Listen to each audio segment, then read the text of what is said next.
Well, welcome everyone. Good afternoon, and thank you everyone for coming here on a rather rainy day.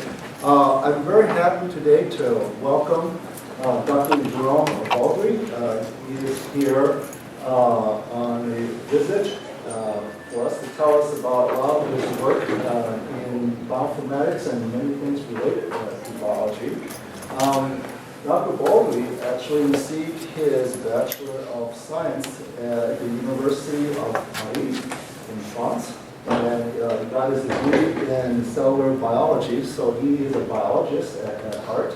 And then after, he received his PhD in molecular biophysics. So for you students who are afraid of math and things like that, he's a perfect example of using a lot of different types of discipline, especially in the hard sciences. And then at the University of Paris aussi, in Sorbonne University, at the Pierre and Marie Curie, also in France.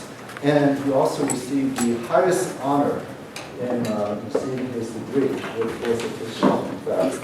And thereafter, he went to do his PhD at the University of Illinois in Champaign, in Beckman Institute. And now he's at the University of Tennessee, and also has a joint appointment at Oak Ridge National Lab, where he is in charge of the bioinformation and computational center. He works at both places. He directs the genome structural biology center. And since then, he's been on many, many different publications, and I don't want to use up all your time talking about it. He's also received many grant awards his work, but for the most part, I'm very happy to welcome him today, where he's going to share some of his about his work that he has done recently, and hopefully maybe he can do here. So please join me to welcome Dr. Baldry.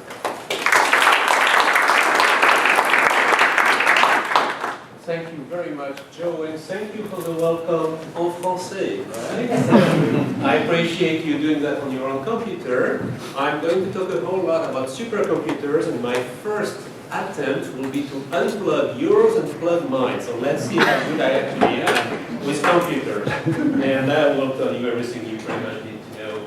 And of course, it never works, but it probably will. Here it is, fantastic. Patience is a virtue. Here it is. So it's a pleasure indeed to be here today with you. I am having a great time. I'm having a blast. I hope you will appreciate it. Here since yesterday, hearing about every fantastic research and structure that is going on in the Huntsville community at UAH, at the Hudson Alpha Institute. It's absolutely fantastic. Just one quick word, I came here for the first time a bit over a year ago, almost a year and a half ago, for a conference, and I'm telling that to everyone. A conference here at UAH that was without a doubt the most useful and pleasant conference I've ever attended. Conference where people were trying to come together to solve problems in a field rather to advance their own personal glory, which of course none of us like. And a conference with a lot of industrial partners, and I left with a very strong impression of Huntsville as a place where it happens, and I've been indeed convinced in the last 2 days that indeed that I was not wrong. This is a place where it happens, so it's a real pleasure as well as an honor, of course, to be here with you. And I've taken about half of my total time to thank you, but anyway, here I am. As Joe said, formally I am faculty at the University of Tennessee in Knoxville, a city that is very close to Huntsville in many ways, you know. And I'm also a group, so I'm an associate professor there with tenure, and I'm also a group leader in the Oak Ridge National Laboratory Center for Molecular Biophysics. My job, if I take a 20,000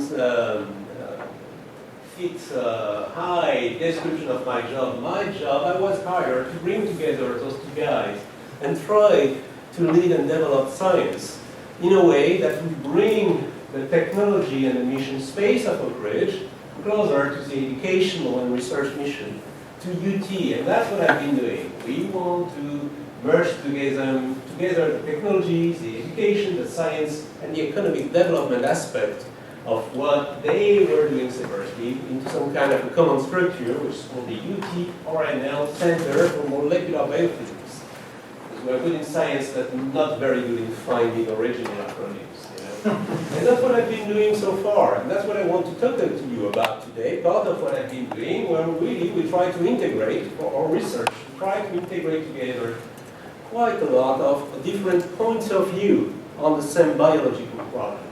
Computational sciences and computational engineering, bioinformatics with a heavy flavor and particular love for structural genomics, pharmacogenomics, which is what I will be talking about mostly today, biochemistry and molecular biophysics.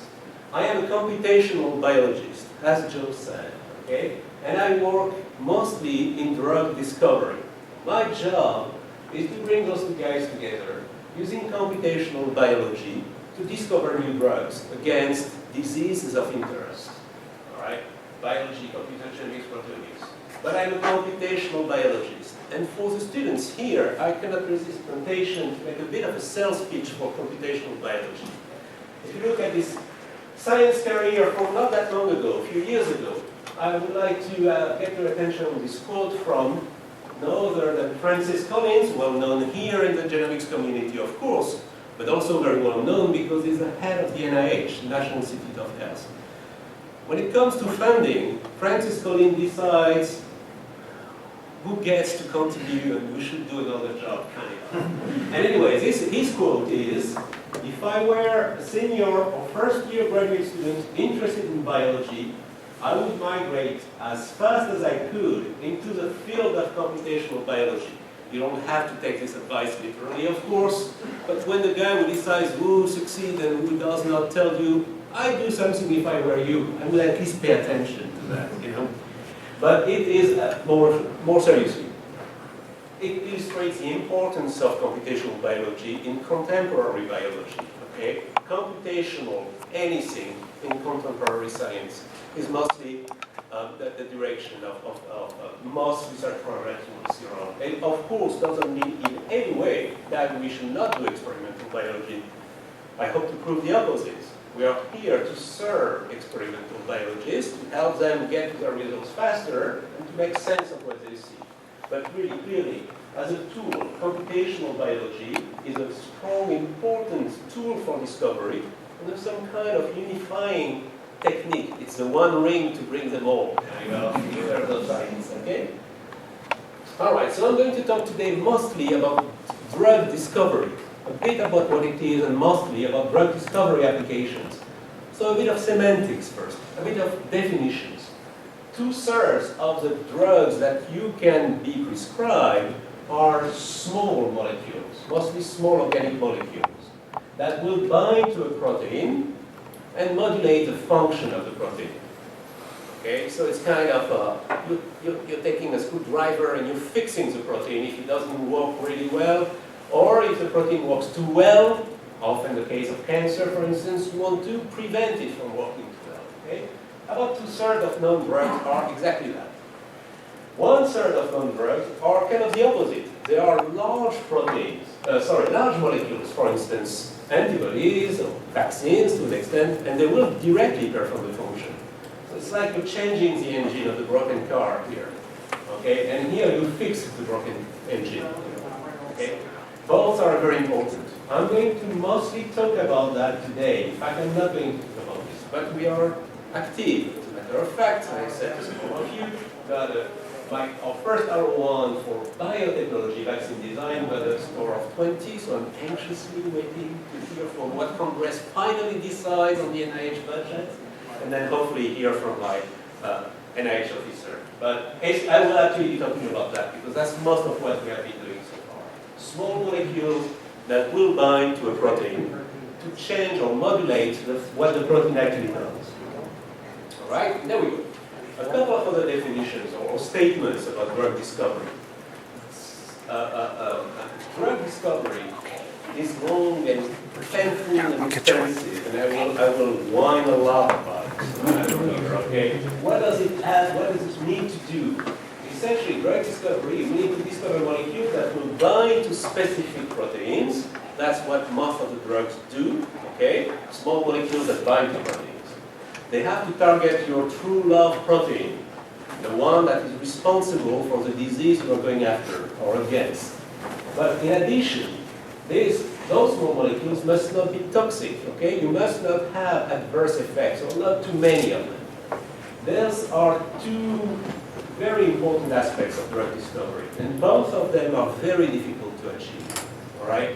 The way it's usually done, the way traditionally, up to 20-ish years ago, drug discovery was done, is that you would get compounds, you would get small molecules from real, and put them in the test tube and express your protein as much as you could, really. Put it in the test tube as well, and try to see if your small molecule would bind to the protein. If you had some functional assay, that was even better. You would put the molecule in the cell and see if you can measure something that would indicate that this small molecule has a better chance of actually does something against your protein.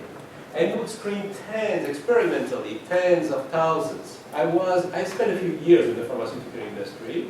Around that time, actually, when we were transitioning away from experimental screening to the computational screening I'm going to talk about. And this is essentially what we do: take 96 well plates, put a bit of the protein in every one of the test tube, put a bit of 8 different small molecules in every one test tube, and try to see if they bind, try to see if they do something.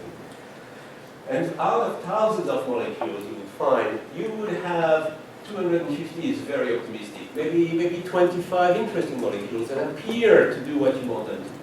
And you would be very happy and hope for the best, and in the very best cases, which happen rarely, you would end up with a few molecules that you would put into clinical trials. First, preclinical trials, so you test them on animal models, and then clinical trials, you test them in humans. And if you're very, very lucky, after some time and quite a lot of money spent, you would get a drug. Overall, it takes more than 10 years to go through this process, and well over 1 billion, with a B, okay? $1 billion to go through this process. And it's part of, a lot of the cost is at the end, as I will see, but there's a lot of initial costs that used to be in this screening part. It costs an average, everything included, from the expression to the testing. It costs between $10 and $20 to screen one compound, okay? So testing 10,000 compounds has a price tag of $100,000 at least. That's expensive. So you will limit this cost by, of course, limiting the number of compounds that you will screen, but then you have less chances to win the lottery, literally, the chemical lottery. Okay. That has been a #1 problem. Survival in the clinical trial is an other problem. The first problem is trying to find something, almost anything, that binds there. All right, so we are not doing that anymore. Almost no one is doing that for hit discovery, to discover a small molecule to start with. Almost everyone, including us, and we're developing the techniques to do it, is actually using computational approaches. What do we do? Instead of performing an experimental binding assay to see if a small molecule binds to a protein, we use computers, and I'm not going to go into the biophysical details at all, but we use computers to calculate the binding free energy of a small molecule into a protein binding site. Okay? We take a small molecule, we put in a computer model, and I will not have time to demonstrate that, unfortunately, but it's a marvel to behold, because you actually can really see the small, I don't know what, actually I'm going to do it. I cannot resist my own temptation. Here it is, all right? So I'm using a professional program, something I used in the industry, and actually in the drug discovery industry. So we're having a protein here, you recognize, a very friendly beta-viral protein, and there are all the side chains here, and we would like to see, this is a drug candidate, we would like to see whether or not it could go somewhere in the protein, and with what binding affinity, and it's actually not very hard to do to an extent. If I have a chance to, of course it's going to fail, always fail when it needs to work. I'm happy to demonstrate it, but maybe not. Let me go through that. I know there is an excellent program to design video games in the new age, so I feel like that's what I'm doing. And you see, it takes a bit of time. It's not. It feels like it is. It is fantastic. There goes my brilliant demonstration. Let me try again.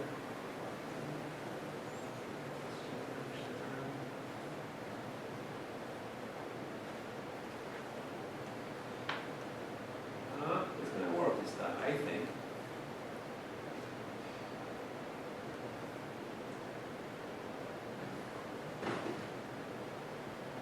I hope so. Yeah, here it is, you see? What the computer model does is that it takes a model of the small molecule and it tries to put it in the protein, and it's pushing the side chains away a bit, okay? And it's trying many different possible orientations. I'm doing it very graphically here. We don't actually need to see it in real life, but it's just to illustrate the process. It's trying different poses, it's recalculating all the non-bonded interaction, hydrogen interaction, electrostatic, all kind of good stuff there.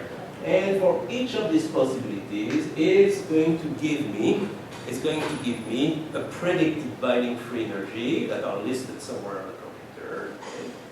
And this kind of thing. And see, it takes a bit of time. It takes a bit of time to process one molecule. I'm just going to stop it here now and I'll return to that later if I have time, which will never happen, of course.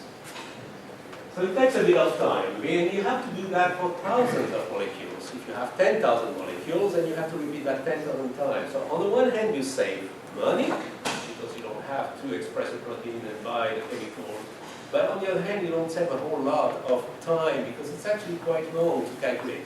Well, this is a MacBook Air, so obviously we've got better machines. I get there in a moment. But we have to find a way to do that much faster than one molecule after the other. And that's what we do using some of actually the most powerful supercomputers on the planet here. We're running this kind of virtual high-throughput screening of drug candidates and test them for their capacities to bind to a protein. Okay, we're calculating the binding energies of compounds into a protein, and we do that for millions of molecules against many proteins, many possible binding sites, and we'll get there in a moment. Okay, and as you have seen, it takes a long time to do on a small machine, but we don't have to do that on a small machine. We do that on supercomputers. Once Titan, which is the US's #1 supercomputer. For a long time, it was the most powerful machine on Earth. And now it's the most powerful open science supercomputing. What does that mean? It means it's actually #3. But one benefit of working for the federal government is that you can change your definition of #1. And what it means, there are two machines in China, Tianhe 1, Tianhe 2, that are more powerful. But they are their equivalent of DoD. We cannot access it. This is a machine which is open access as a tool for science, so we call it open science, and we're still #1. As a matter of fact, in a year and a half, a new machine called Summit will come online, and then we will be #1 period. We won't have to change the definition. Anyway, we look at libraries of millions of compounds, and we look at proteins, and we do our calculation magic on supercomputers, and we come with a list of maybe the 200, 300, 1,000 molecules that we think our colleagues in biology should screen first. So we are not, it's important for me, we're not really trying to find a needle in a haystack. We just cannot, we're not accurate enough.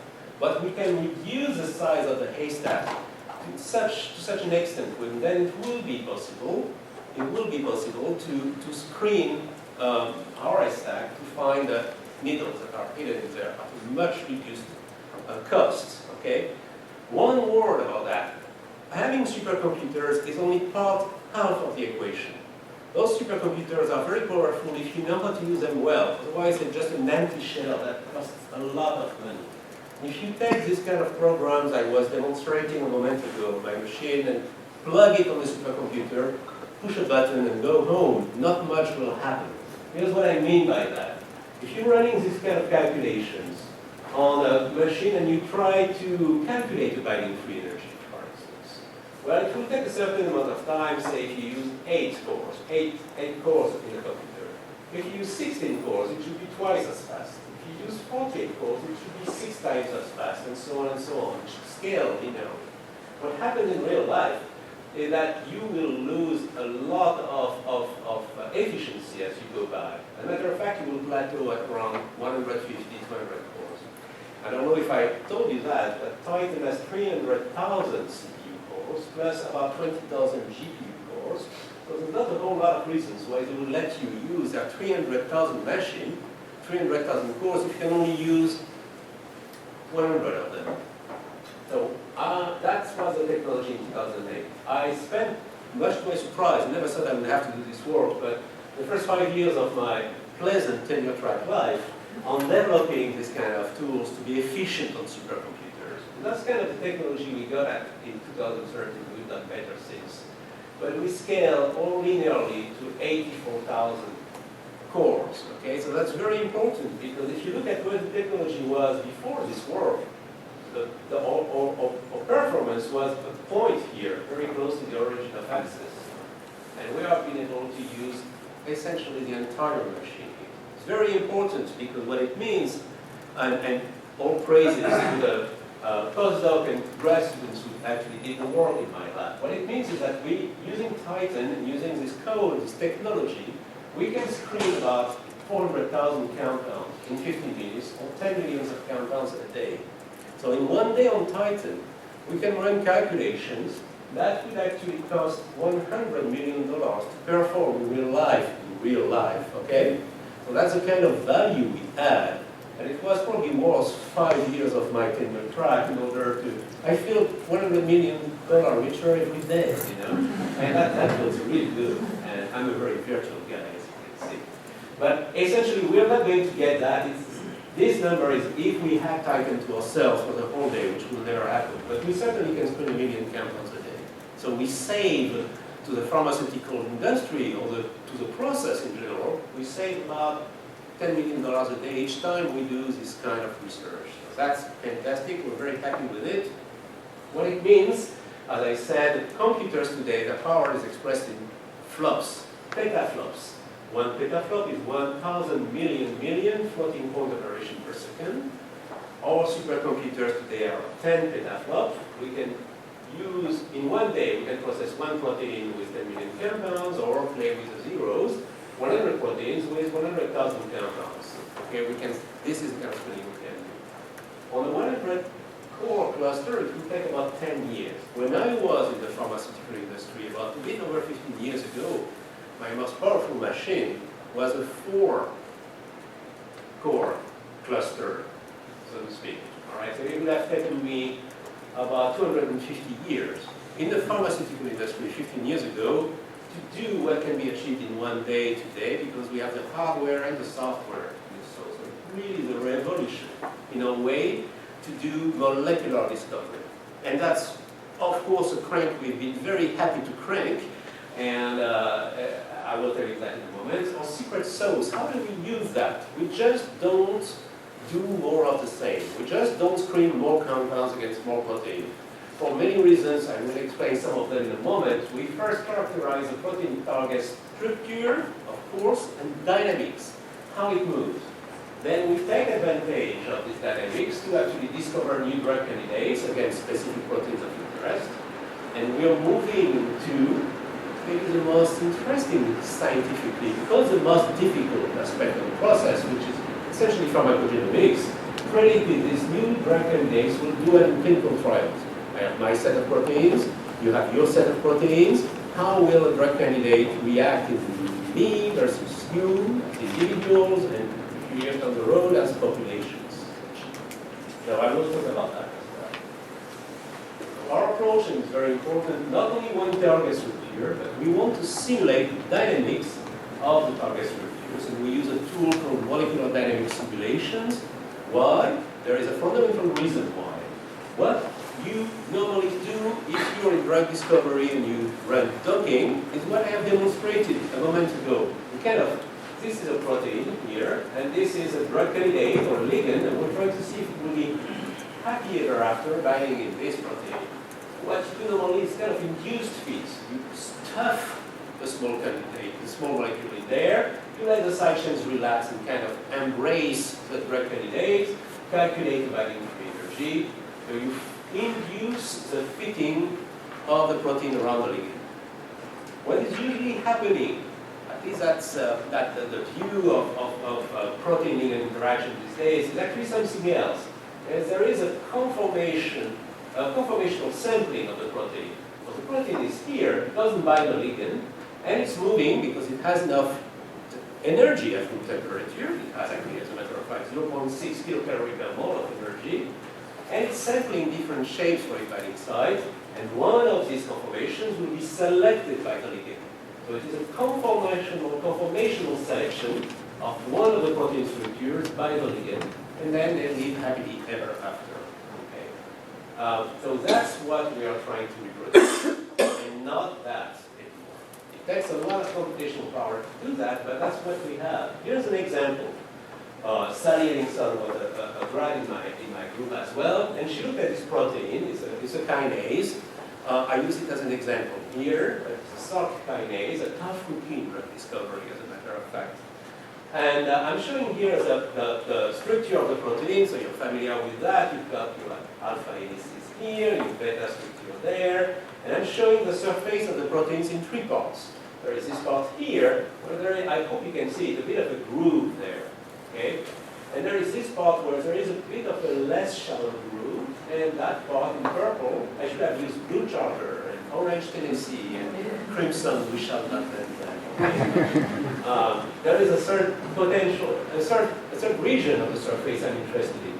And that's what I look at if I have a crystal structure or an animal structure next to it. Or, very importantly, if I build a homology model just from the sequence of the protein I'm interested in. What we do is we use all kinds of physics processes that I will spare you the details of to calculate the dynamic of this guy. And that's what we can do. We can see how the side chains are moving as a function of time. It's very quick. What you're seeing here happens in half a microsecond. Okay, so it's very quick at our scale. It's very long at the scale of the protein. A lot of things happen on half a microsecond. In particular, you see this groove is kind of stable, so the molecule could bind there. Let me go back a minute here. Here you see we kind of have a very shallow potential binding site. What happens very quickly is that this binding site is open, and it becomes huge, to speak like our presidents. Yeah? And it's not something you would have seen just by looking at the static structure at the beginning. Another interesting thing happens here on the purple, the interface between purple and blue. Most of the time you have absolutely no sight. Sometimes, like here, I don't know if you've seen it, but it opens. It's a very transient, very, very short-lived conformation of the protein that apparently opens enough of a cavity for a small molecule to bind it. So in other words, what we can do here using molecular dynamic simulation is not only look at one structure of one binding site, but different structures and different binding sites. And what we combinatorially do with our supercomputers is look at an ensemble of receptor conformations, multi-protein, multiple binding site, multiple conformation, and a lot of potential drugs. A traditional screen, computational screen, would take one structure of the protein and try many different drugs in there. What we do is we multiply the dimensionality of the process by a great deal, by n, and we the number of protein binding site conformations, and we systematically look at all the possible combinations. We are very happy about that, and it will tell us what is most likely to bind in ways that will not necessarily work as well with the static structure. So I'm not going to go through all the projects we have, I'm just going to name them. But we use this technology to discover new drug candidates against disease-relevant protein targets. Does that work? Yes, it does. That's my result slide. I'm really not talking like our president. This is going to be great. It's going to work. And this thing here, since we developed this technology, so the last 3 years, we've been involved in quite a lot of drug discovery projects, and apparently all of them funded. And I'm listing here a medical condition that we're trying to address. In every case, there is a protein target. I'm dealing with proteome mostly at this form. Genomics part will come a bit later.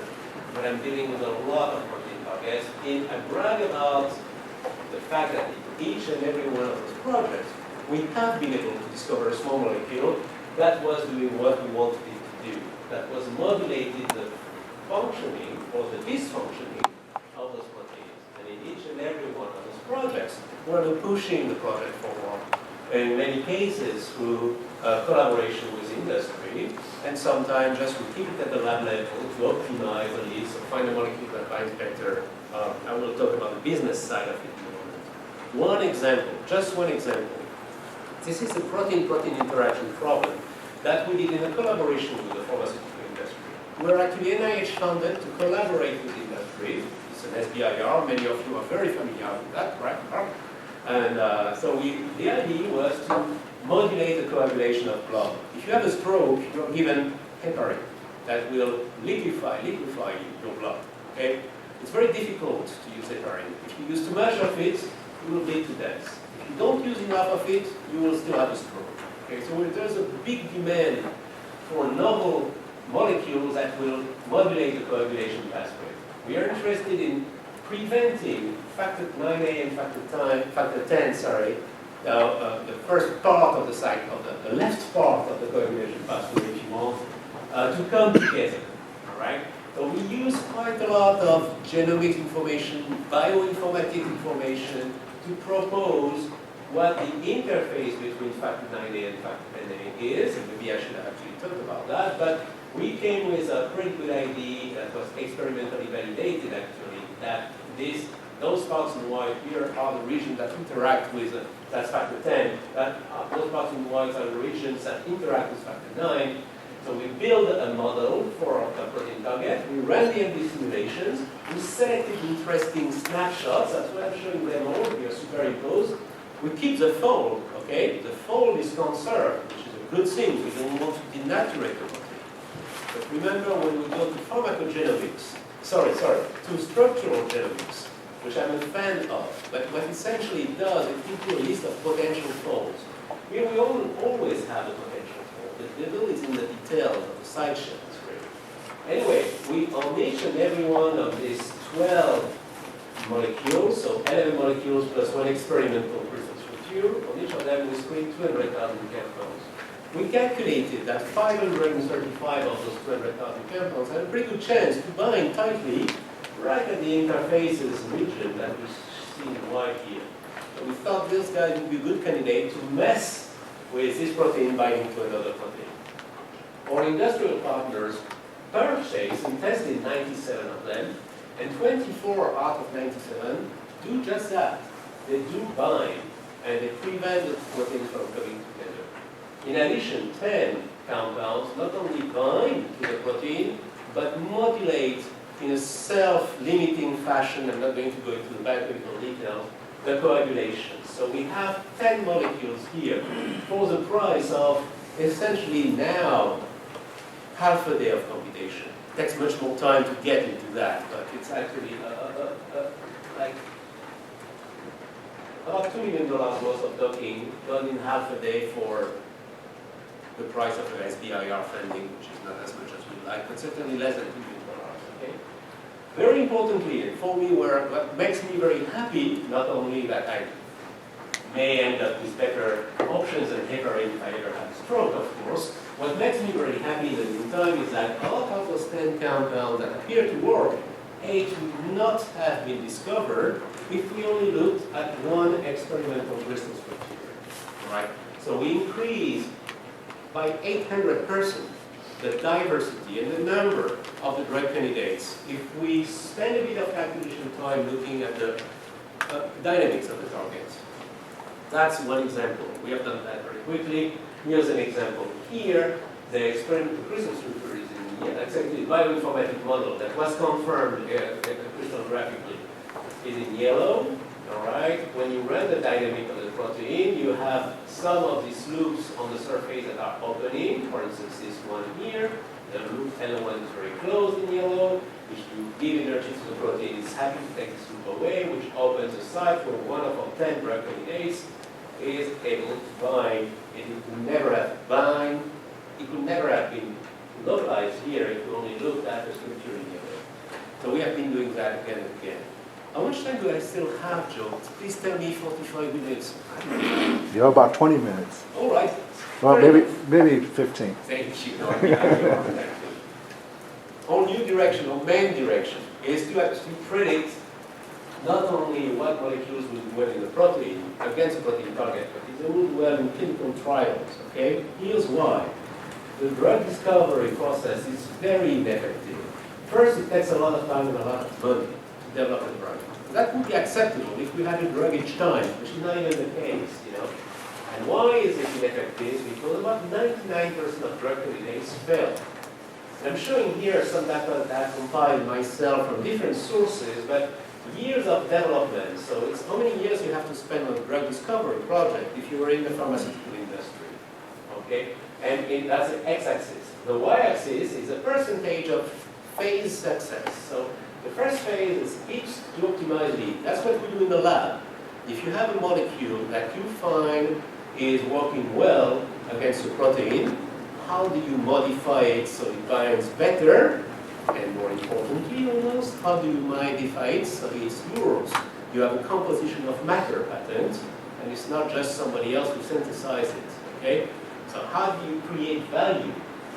Okay? By modifying a molecule that everybody else has access to and making it your own. It is synthesized by you to be exactly that and to be used exactly as it's used. Anyway, if you have a heat, about 60% of the time you can take a heat and optimize it to a molecule that is yours and that does the same thing but better. It's not very complicated. Medicinal chemists, those guys are all the lab. You know?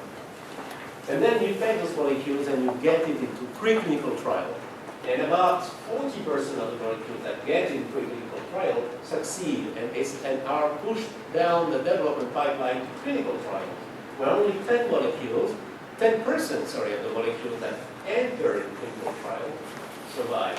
Those are not cumulative probabilities, they are quasi-independent probabilities. So what it means is that 10% of 40% of 60% of the molecules that you discover in the lab actually end up being surviving the clinical trials and being proposed to the FDA for approval. So that's 99% if you make the application. 99% of what excites you in the lab literally fails. And it fails late and it fails expensive, you know? And if there is a way to predict early on what could fail there, even if we improve the process by 10%, it's a $100 million value and 1 year saved in the development cycle. So that's where we are going for. We're happy with what we do here. We would like to have a better idea of what we do there.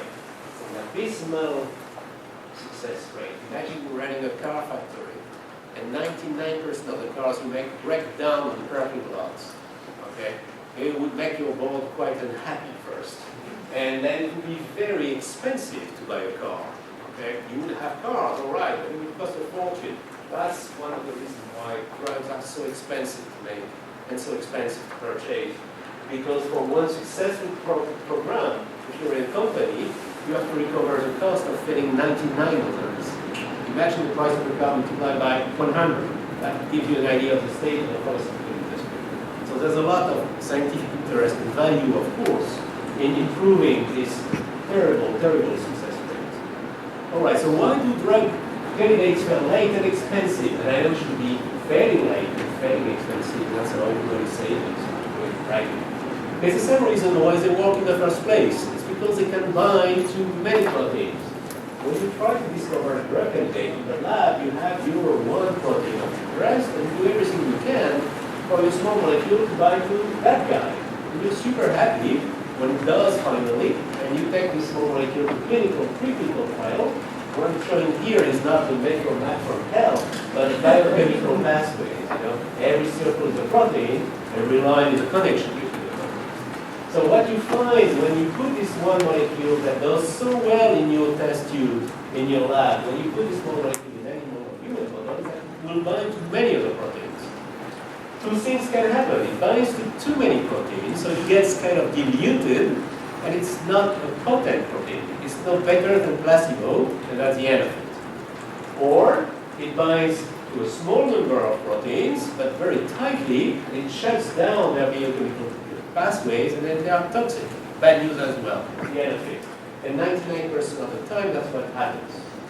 So in terms of molecular events, the reason why they fail is the same as the reason why they succeed. It's because those drug candidates bind to proteins. If we could predict not only whether a drug candidate will bind against your protein, but it will bind to the other proteins, we should be able to have a pretty good idea of what to do, and that's what we're going after.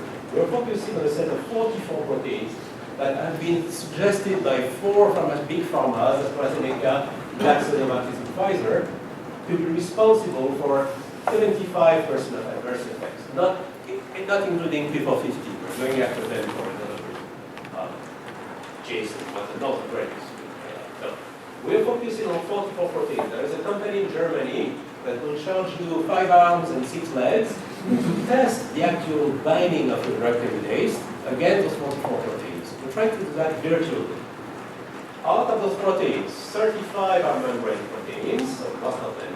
So it's 4 GPCR, 3 transporters, 7 ion channels, all the cardiovascular issues are here, 7 enzymes, 2 nuclear receptors. Out of the 35 proteins, 25 have PDB structures, and for the other ones, we cannot know how to build homology models. In fact, we have to do a bit of those. So my latest, one of my graduate students, I'm very sorry, Willie, is working on predicting clinical failures. He doesn't like this slide because he says it's coming across as Mr. Failure. But that's right. He's actually trying to see if drug candidates will bind in those proteins. So for instance, he has taken this GPCR. There is a partial crystal structure for it. So he has built a missing loop, etc. He's building very sophisticated models of this GPCR in a lipid environment with explicit hydration above and below the membrane, with all the right ions, etc. And he's running long, by our standards, long microsecond time scale molecular dynamic trajectories. All right? And what he sees, for instance, are relatively minor variations of the structure. Right? And I will show you some details. And for each of them, he's looking at 30 snapshots total, plus the original crystal. He is looking at binding a set of molecules. So what kind of molecules are we looking at? We're using databases of molecules that are known to bind to this GPCR, 844 of them. And molecules that are known to not bind to this GPCR, about 11,000 of them. So we have 11,000 decoys and 844 real binders. And we want to see computationally how many of these 844 guys can we predict would end up binding on this protein. Kind of a double blind instead of remote blind experiment. So he's taking 30 snapshots that sometimes are quite different. This is a 588.8 nanosecond, a bit of a disrupted alpha helix here, and some loop conformations. A bit later, 767.6 nanosecond to be precise. Into the simulation, you've got the helix that has been formed, you've got the different snapshots, etc. So he's doing those giant calculations we talked about. If we are using only the crystal structure, we find that 58 molecules out of 844 are predicted correctly to bind to this protein. If we're looking at this ensemble of conformation from the dynamics, we find that instead of 58, 520 unique of this 844, 711 of them, if you count the duplicates, those guys are actually correctly predicted to bind well in the protein. So in other words, if we look at the one single static structure, we predict 7% of the drug candidates that would have ended up failing in clinical trials. If we look at this ensemble, this dynamic ensemble of population, we predict almost 2/3 of them. Okay? We can predict 61% of the compounds that would have ended up binding this guy to fail. We are very happy about that. Interestingly, the 3 conformations out of many, the 3 structures that predict half of the failures are very different in terms of time of existence. The one that does the best is something that is seen about more than half of the time. So the crystal structure is slightly shifted in terms of equilibrium, but the most stable structure is sitting here. But the next 2 best structures that will identify up to 50% of the known failure in clinical trials represent only 2% and 1%. Those kind of cases that I was showing you here, very transient, very rare conformation. But they end up actually catching most of the fish. Not all of it, but more than half of the fish. Okay? So it's very important, in order to predict the fate of drug candidates in clinical trials, that we spend the time necessary to sample those rare events. Okay? Because again, and evolution has not designed them to bind those molecules. You know, those guys, maybe the first time this protein ever sees it, it's actually well optimized to bind a lot of ligands, but most of the other ligands, the guys that hijack this protein, will actually take advantage of a rarely sampled conformation, which is very interesting. I want to finish the next 7 minutes. Can I get that, Joe? Mm-hmm. Yeah. Thank you. What to do next? What is the future? What would I like to do here, as a matter of fact? Supercomputing is super important. Not bad at all. Supercomputing is super important. Just can't do it.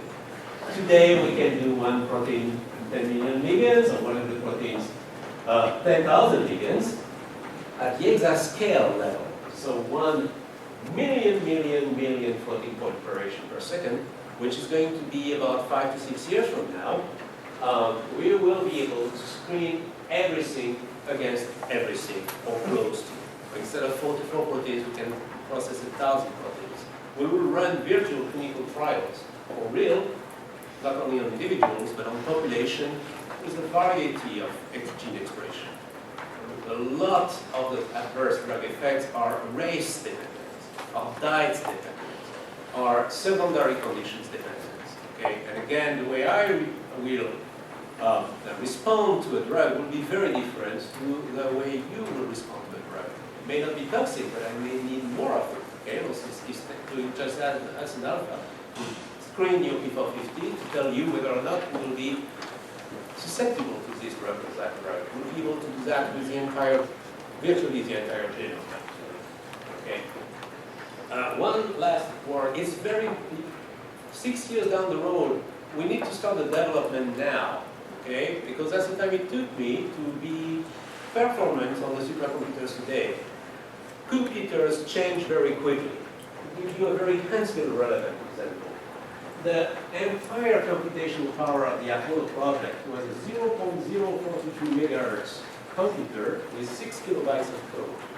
Today, an iPhone 7 has 2.3 gigahertz, so almost 50,000 times control, and 256 gigs of memory. The supercomputers of today will be the cell phones of tomorrow. Maybe not quite, but certainly in 10 years. What is today Titan will be available in a normal, almost non-professional computational lab. I'm showing here the performance development of computers as a function of time. This is a list of the top 500 supercomputers on the planet. The performance of today of the supercomputer number 500 is about 1 petaflop. The performance of supercomputer number 1 is about just short of 100 petaflop. That's us, Titan. All right. If you sum all the top 500, it's there. All right. So this machine here, an iPhone 7. I have a poor iPhone 5, so I'm so 3 years ago, you know. But this machine here, an iPhone 7, is close to 100 gigaflop in raw power. It will not be as fast because we don't develop scientific code for it. And in terms of power, an iPhone 7 would have made the list of the top 500 supercomputers in the early 2000s. An iPhone 7 would be the world's most powerful supercomputer in the early 1990s. Okay? So you've got about 5 years before your top machine gets out of the list. And that's why we have to start developing today on what will happen in 5 years in terms of computing. Because what will happen in 5 years will put us number 1 on the performance, and will be what all our students, or your students, you are today in grad school, so your students in 10 years will use in your lab what is today essentially the world's most powerful supercomputer. So it's a revolution that computational biology is bringing. We will never do things the same way. You know, we have to educate our students to do that. We have to be ready for that. We have to develop for that. Targeting membrane proteins, very important thing. about half of our projects coherent are membrane proteins. Maybe the most important thing is to develop an interactome approach to protein and drug and ligands interactions. You know, everything interesting these days ends with O, interactome, genome, proteome, gerome, and a lot of people are going after that. The NIH loves it. It doesn't really know how to handle it. So NSF and NIH are coming together. Eventually the NIH will take over. We want to map all the connection of proteins, all of them here in membrane proteins, as a matter of fact, including our genetic receptor 1. All these rectangles are proteins, all the circles are small molecules. What binds to what? We would like to do that to have a very exhaustive and system-level prediction of the fate of drug candidates in clinical trials. Not only do we want to describe the topology of the system, but very importantly, we want to describe the dynamics, which has not been done at all. Or in other words, if I have a mutation in this GABA receptor and this guy goes down, what will happen to all its merry friends? How will they dissipate into the system? Will they bind something else? Or if I have a mutation, we discussed that yesterday with Roger, if I have a mutation that makes twice as many as somebody else, will this guy attract more ligands because it's twice as available to bind something we maybe use a lower binding affinity, and so on and so on. So we will be able to simulate from a system level, topologically and dynamically, what happens in the interactome here between protein and ligand. We need structural genomics. We absolutely do. We start with the crystal structure. We use molecular dynamic simulation to explore other conformation, which is kind of what I'm showing here in red. We go through the easiest free energy slope. Oh, it doesn't always work. I've shown an example that works. I think I've shown another example where it's more difficult. Without totally failing either. Because sometimes the very important conformations that will catch most of the fish, you have to go uphill in free energy. So structural genomics will tell us exactly that. What are the different folds that are available? It's very important for us to include in our ensemble of conformations. And there are mathematical ways to process that with Markov set models and all sorts of pleasantries I will spare you the details of. But we will make good use of structural genomics. We absolutely want and need to calculate more structures from the genome. Structural genomics may have a bad name, but it's really the future of what we're doing here. And I will end up with this. The business aspect of it is very important. The big pharmaceutical companies are moving away from discovery. They put 80% of what a Pfizer company is spending is on clinical trials these days. Okay, not at all on the discovery. The way they get their compounds is by going on the market and buying or licensing the intellectual property from us, essentially, from smaller companies that are here, fundamental research. We are the clients of small, even smaller companies, the plankton companies that are making the building blocks of our discovery. We will sell you the compound, we will sell you the assays, we may express the protein for you. So of course, plankton is not right because they are very important. But our job here as universities / entrepreneurs is to produce intellectual value, produce discovery. We license it, we patent it, we have intellectual properties. There are many ways to do that. We want to have strong intellectual property like composition of matter patents, not just application patents. And then we interface with the big pharmas through foundations. Big pharmas can fund us and will license us. Okay? But one way to get funded is to go after partnering with a small company. Most of the time we do it ourselves. We get an academic hat, an entrepreneur hat, and we apply for SBIRs like you do. Mark?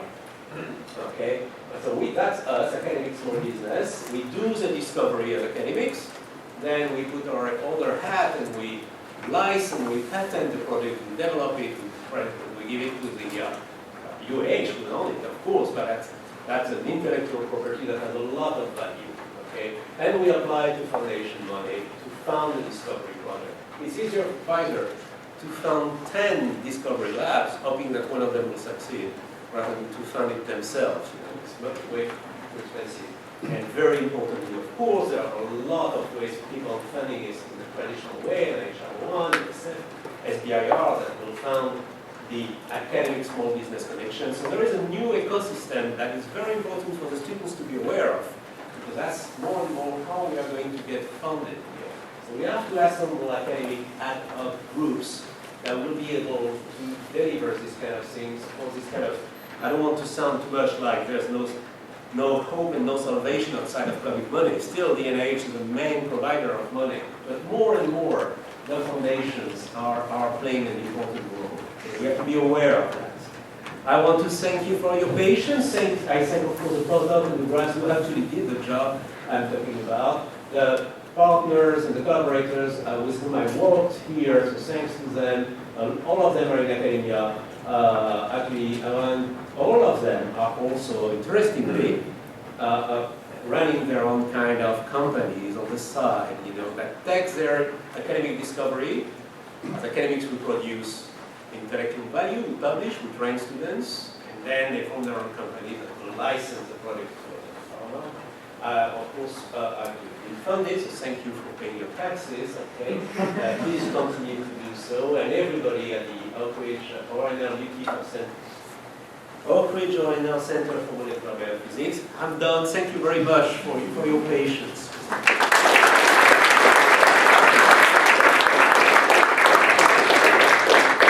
floor is open for any questions. Yeah. Jerome, when you were saying you assumed so many of the ligands that would bind correctly, how many do you end up predicting bind that shouldn't be? How many? Oh, it's a very good question. About 70% of false positives. What do I mean by correctly? It's whatever I decide to do. Of course, yeah, from Oak Ridge, you know, of course. Essentially, here I was looking at the top, I'm scoring 11,000 samples. I'm looking at the top 10% of these kind of numbers. So if you look at the first 1,173 compounds, how many are the real guys? 500 of them. Okay. So the other 600, about 60% are false positives. It's much, since you're asking, I'd be very happy to go into the very complicated statistical approaches to make sure that we are statistically correct. Okay? And we're looking at this kind of, I know everything, but the infinite joys of interpreters and appliers.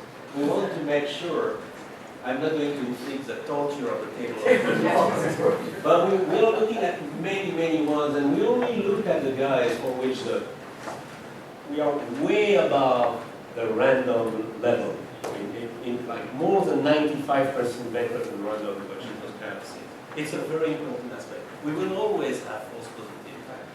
If you're at Pfizer and I tell you screen those 1,000 compounds, chances are that 600 of them will not be interesting, 400 of them will be interesting. Never in a million years will you have found those 400 guys randomly selecting 1,000 compounds. How do you select your MD snapshots? It's a very, very good question. I yell at the graduate students until it works. Sometimes we do it rationally.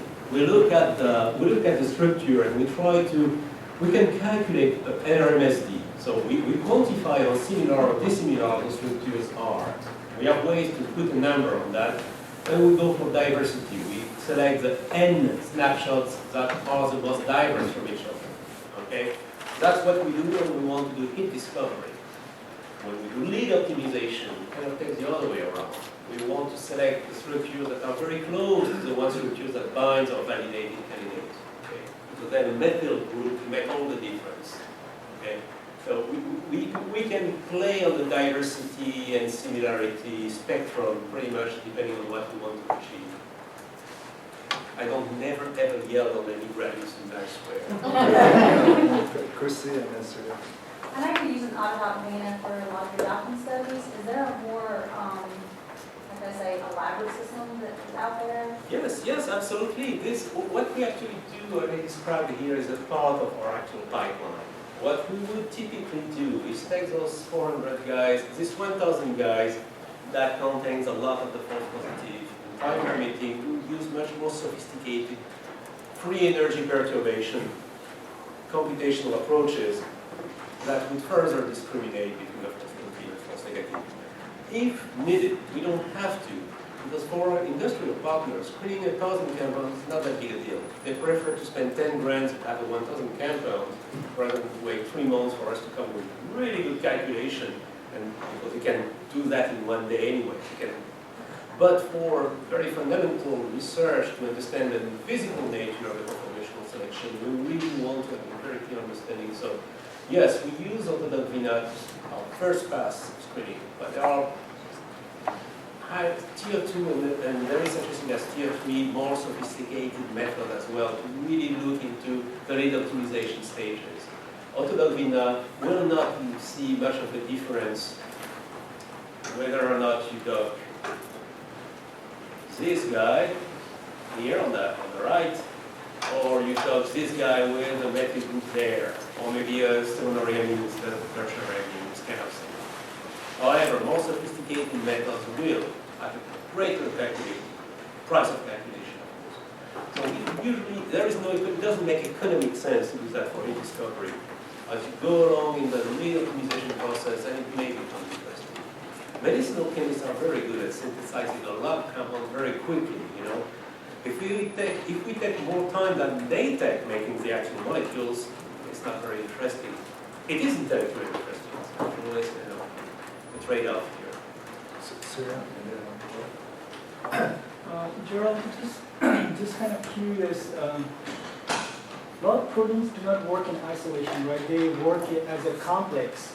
So if you're thinking about the complex, somewhat like simple example would be the cooperativity mechanism, like hemoglobin or something kind of. So is that if one, if there is a process called cooperativity, so even just a kind of ligand, sticking into there kind of affects the overall, binding affinity. Even the Hill constant equation shows that, right? So I'm just kind of curious, like, how do you kind of take account of all these, because you're testing for each of those for like protein. But if you consider those working in physiologically in a complex, then how do you take account of all these factors? That's a very interesting question as well. Congratulations. Indeed, a lot of binding events are synergistic, are cooperative. Binding of one ligand facilitates a classical case of hemoglobin. Where are you? Yes. She's not here. She's hiding. Okay. So, yes, indeed, hemoglobin, the binding of the first oxygen will facilitate the binding of signal, etc., etc. It's not actually, well, and we are interested in that. We are interested in that because, and I have not talked about that at all, I have a strong interest in natural products. As a matter of fact, I have a strong interest in Chinese traditional medicine, which is using different products in synergy to achieve an effect that is more than one product plus the effect of the other product. And it could very well be because of this mechanism that we are very interested in that. I haven't talked about that. Indeed, this is something we're very interested in. If you take John Lennon, take Paul McCartney, and they're very good individually, but as a band, they're even better. Okay? And that's what we can. I'm a fan of George, okay? I'd settle for Ringo for it. So that's what we can do. However, so it's important for me in the natural products / Chinese traditional medicine that has this kind of duality, a lot of philosophy, Taoist philosophy that comes with it, but molecularly speaking, that's essentially what you described. However, most of the time it's not that big of a problem for the drug discovery, because drug discovery often is about torpedoing a protein. So it doesn't matter if the fourth or fifth or sixth natural ligand would have been happier, because you destroyed the first one anyway. You know, it's an easy answer, but it's actually, we have an easy way out in our understanding of trying to destroy the functions of protein. Sometimes we try to enhance the function of protein, then we may be more interested in what you describe. There are other ways which actually most drug candidates that we are after to try to, instead of destroying something, we want to enhance something. It's always more difficult. we actually do not design ligand that will bind in the protein active site, but design ligand that will get the proteins closer together, molecular staples or molecular superglue that will facilitate this process you just described by making sure that the proteins are getting together. In many cases, diseases happen because the proteins that should be together are not together anymore. So we want to bring them together for long enough so that they can perform their function. So, yeah. We can talk them afterwards. So if I understood your numbers correctly, you're computationally reducing a search space of maybe 1 million compounds down to 1,000 compounds, like 1,000-fold enrichment. And at that point, your false positive rate, your true positive rate is about 50%. Right? On a good day. Have you done a reconstruction experiment to look at like false negative rate? You know, where you missed something. Yes. So, well, yes. Yes. Any other question? Okay. Actually, let me take the number. Here we find in this very one case of the adrenergic A alpha receptor, we find about 60%.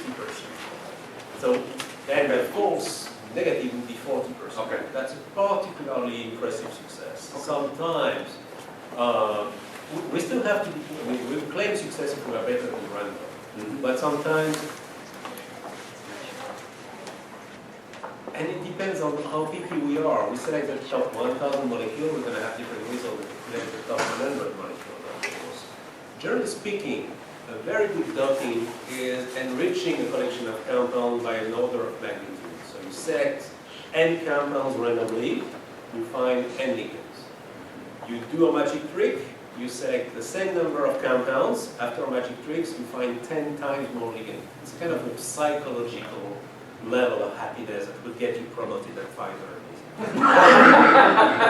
But it is just that, a psychological technique. Maybe a couple of short questions from Lana and then Roger. So, besides predicting the binding of small molecules to the protein, okay, one of the limiting factors is determining how it modulates once it binds. That's one of the time-consuming processes, it seems like, once you go from in silico to experimental pipeline. So the question is, can you, in addition to determining, in addition to predicting the binding, can you also predict the effect of small molecule on the protein? Yes, absolutely we can. And how they have lot and I have not, unfortunately I don't have slides, but we do that in particular in an important project of RAS protein, where we actually look at the mutation side. The molecules we're after are binding in allosteric site, so it's not even a question of nuking the active site or anything like that, but it's essentially, again, hijacking the dynamics of the RAS protein. If I have this mutation of RAS protein, we're interested in pancreatic cancer and in melanoma as well. The mutations affect the way the dynamics of the protein moves, and the active site is always active, you know. So we're trying to kind of find molecules that bind allosterically, but kind of reorient the global dynamics of the protein so that the opening closes, so that the binding site can shut off and you can get GTP instead of permanently activated binding site. So yes, but every case is different. There is no pipeline to do that systematically. In a way, it's more traditional molecular modeling and molecular dynamics, you know, kind of Martin Karp's molecular dynamics. You take protein, take a ligand, put them together, and go fishing for information there. And good luck with that. But sometimes it works. I mean, it does work. It's just that you never really know what to go for, what to go after, you know. So the answer is yes, and it's great, but it's kind of artisan discovery, in a way. You never know what it's going to be. It doesn't mean it shouldn't be done. You are absolutely right. You can get a better job if you can predict the way it works. The gambit is probably not worth it on a large scale, but It's like Forrest Gump's sponsor shopping, you never know what you're going to get. exactly, it's exactly what it is. You may get the really bad one with a sherry liquor or that. Roger? So the basis of your screening is the molecular dynamics of the receptor. However, I just wondered if you or your collaborators are trying to show that your observations, your dynamic changes in the protein are real in vivo, in vitro. Because your basis changes based on parameters that the computer does. But is that really the protein work? So, have you ever seen that, for example, the protein? yeah, so yes, the answer is yes. In particular, if you are right, then you will predict that this one molecule will bind to this other conformation of the protein, and you will get a crystal structure of exactly that. And that's what people can do when you're lucky enough to have a crystal structure, of course. We can be right for the wrong reasons, but if you're right for the right reasons, this is a way to experimentally validate this prediction. Short of that, unfortunately, you can use ultra-fast spectroscopy to demonstrate that this conformation indeed is found if you're lucky enough to have a pharmacophore. I mean, most of the time, no. Most of the time, you cannot experimentally have such short-lived conformers experimentally observed, unless you can co-crystallize it, because that's the idea behind conformation selection. It's very short-lived in the apple species, but in the bound species, you lower the free energy of the complex so that it becomes a more stable one. Then you can crystallize it. Then yes, it works. What about vitamins, simple vitamins, not crystals? Like what? Certain reaction patterns after the movement of the... I'm sorry, what was that? Showing the certain reactions can happen after the changes of the dynamics of the protein. But it's a function, we do that all the time, it's a functional assay, okay? So we do that in our screening. We have cell-based assays, I mean, not me, I'm with Brightland, but collaborators. Right. And they see indeed that a molecule, we know that it's a true positive because we see that it does what we want it to do. We are not sure that it is because it binds on the protein the way we calculate it does, however. Okay, that's my understanding of that That equation. is exactly the characteristic. But we do, of course, know that the small molecule works. It can be that we are right for the wrong reason. And it's a very important point, Roger, that you're saying, because all good pharmaceutical industrial projects starts these days, well, with hit discovery, but with target engagement. We have to prove that we're hitting the right targets. Okay, no one will want to put any money on a project where you may be right just because you were the luckiest guy on earth on that day, basically, because you may end up hitting off target something you want to. So cell-based assays, that was what everyone was doing 20 years ago, in a way, sadly, is not what you want to go after. You want to go for SPR or calorimetry or something that will, NMR. Of course, if you are gods of structural biology are smiling upon you, you want to have a crystal structure, but you want to first demonstrate that you hit the protein that you want to hit. Something real quick.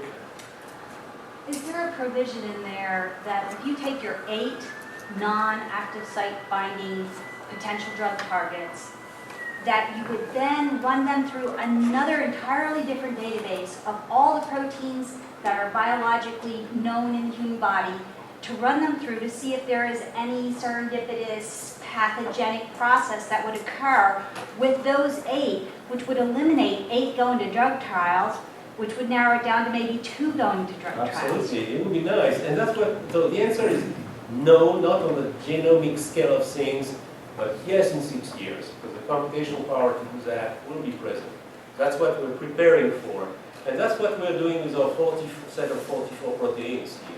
You know, that's exactly what we're doing. Instead of looking at all the proteomes out there, we hedge our bets and just look at this set of 44 proteins because, again, they are responsible for 75% of the bad news that you just described, bad news in the context of drug discovery. Other than that, it could be very good news. You're doing a chemical biology work, you assign function to proteins based on what they can bind and what they can do, which is very valuable indeed. You know, it's not what drug discovery is about, it's about what functional genomics is about. We certainly want to add this again, chemical biology aspect, how to assign a function to a protein based on what it can bind. We are very interested in that. We go for drug discovery first for many reasons, but this is certainly something we would like to do. A lot of people have done it with less sophisticated methods than docking by predicting using structural genomics the global shape of the protein, predicting where the binding sites are, and comparing the shape of the binding sites with all the shapes of binding sites out there. The TP drugome, the drugome of the tuberculosis bug has been described this way. A very famous paper, as I said yesterday, because it was exactly that. What could bind to those proteins? No one can reproduce it.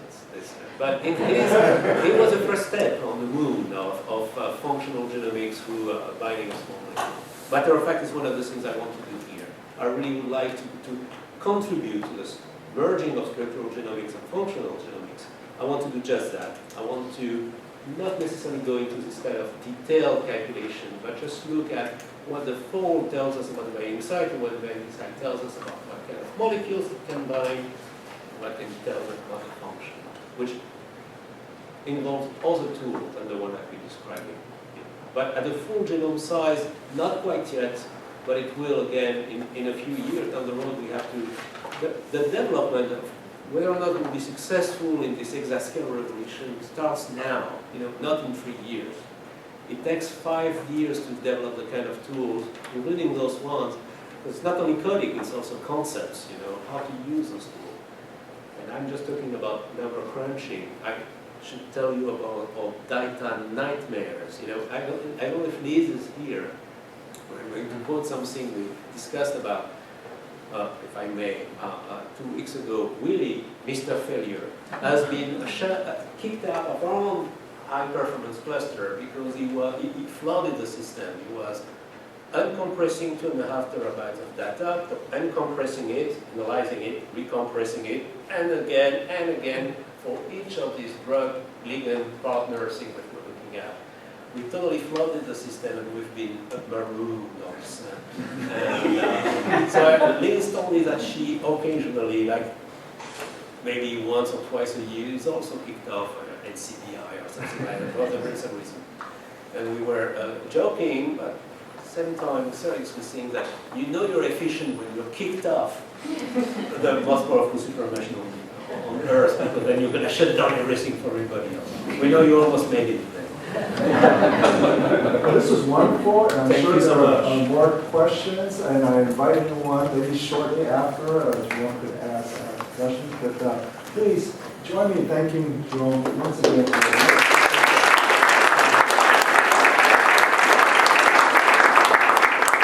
Thank you all.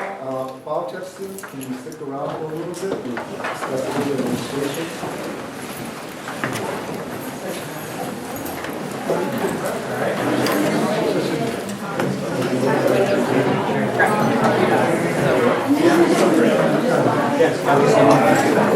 You hand it out?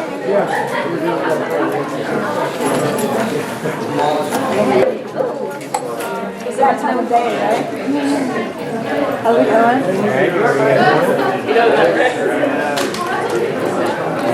In my mind, it starts till next semester.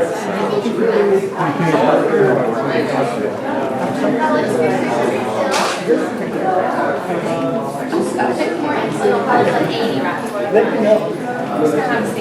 I hope.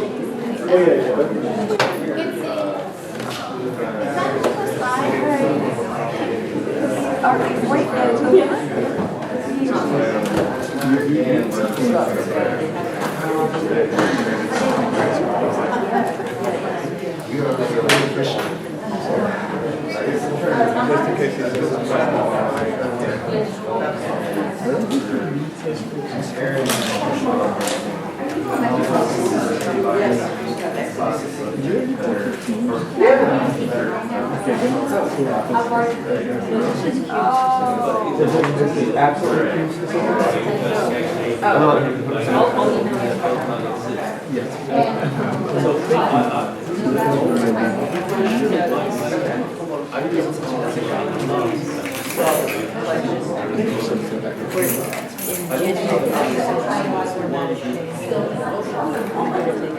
There is such a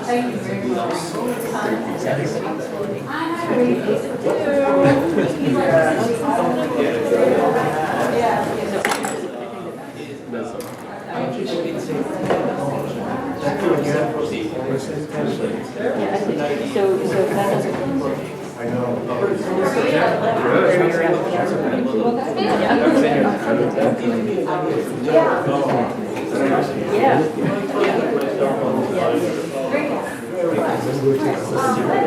Yeah, if there's a chair that has a phone, you can here and there. So just